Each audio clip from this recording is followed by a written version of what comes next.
Hello, YouTube viewers, and welcome to our new YouTube channel, How You Live and Really, the only channel and show like it on YouTube and the only one in the world. During the month of February, MBR Ministries will be airing an extremely serious and very important topic, uncovering to you the truth about how they have used and sadly still use many so-called blacks to do their evil bidding and sell your own people out. And they do all this even though these Masons have taken oaths and pledges and done rituals that completely contradict the scriptures that they say that they believe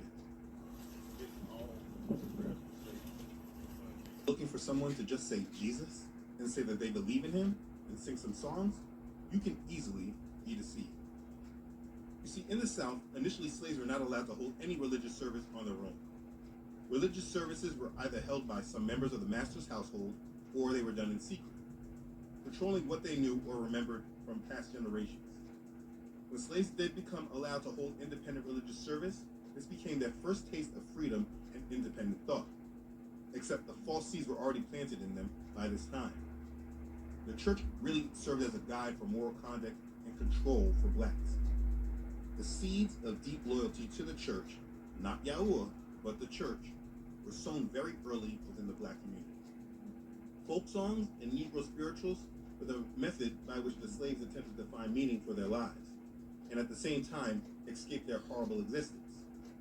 Their identity was wiped away from them and then reprogrammed back in with some crucial parts missing. Now, I'm going to go over the black church independently, but let me give you some facts here. In the late 1770s, the black church movement began with the founding of the first African Baptist churches in South Carolina, Georgia, and Virginia. A key factor in the Christianization of Prince Hall Freemasonry was the founding of the African Methodist Episcopal, AME Church in Philadelphia in 1816 by Richard Allen. This was the first national organization created by blacks. Richard Allen was a Prince Hall Freemason. The AME is a Masonic church organization. I don't know if you remember this, but during the time of President Obama, this is where he did the eulogy and told us what the black church really was. Nearly every black in the Philadelphia area was an African Methodist Episcopal Christian. Allen had greater influence upon blacks of the North than any other man of his time.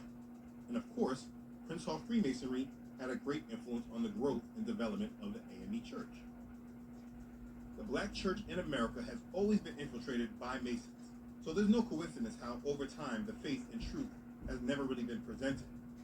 The leaders in the black communities have always been religious figures, and from the time of slavery until integration, all the black community had to lean on was the church and the lodge, and these bodies often met in the same facility. This is the real truth about the black American experience. This is the real truth about the black American experience. This is why we have seen so many of our leaders come out from the church. The Reverend Al Sharpton, Reverend Jesse Jackson, Reverend Martin Luther King Sr., father of the civil rights leader, Jr., all Prince Hall Freemasons. Now, I've done a lot of digging to confirm Michael King, I do use his real name, if he was a Freemason. I was not able to confirm, but that is not an endorsement, just a part of him not confirmed or not known. But it doesn't matter, because he had a handler, and that was his father. And his father was absolutely a Prince Hall Mason, and he spoke at many Freemason lodges. I'll bring him up later as well. Either way, the point I'm making about the church is that it has been infiltrated, and they have used the church to push agendas that are contrary to Scripture. But understanding the infiltration is no coincidence how we have gotten to the point that we are in today, with the church ready to accept the one world religion.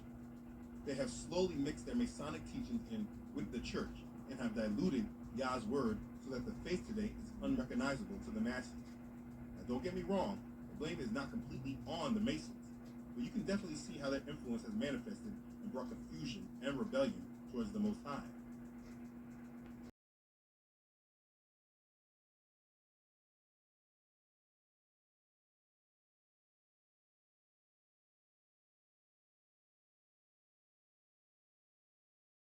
We want to thank all of you for taking the time out of your day to stop by and listen to our truth videos. We appreciate every one of you, as we believe it was the will of Elohim that you chose to visit.